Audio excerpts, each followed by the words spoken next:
Hai semua, ini Natasha.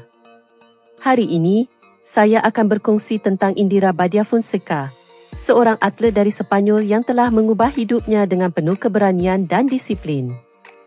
Dengan komitmen yang tinggi, dia meninggalkan tabiat lama dan mengamalkan rutin yang penuh fokus, membawa dia ke puncak dunia bina badan.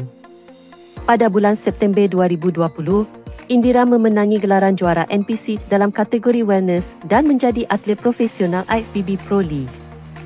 Namun, perjalanan beliau bermula dengan latihan yang mudah, 3 hingga 4 kali seminggu. Dia mengambil masa hampir 4,5 tahun untuk mencapai bentuk badan yang luar biasa seperti sekarang. Walaupun kadang-kadang motivasi hilang, dia tidak pernah berhenti. Menurut Indira, kekuatan minda adalah kunci kejayaan dan penting untuk menahan gangguan.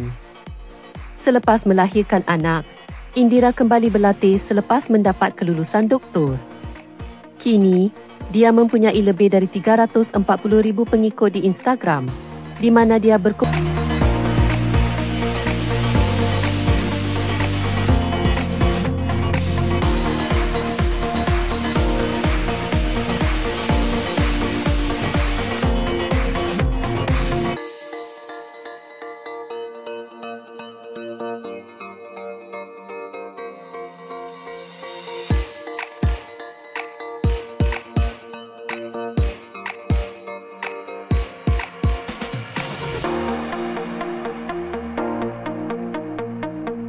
rutin latihan, gaya hidup sihat dan juga bekerja sebagai model untuk jenama fashion.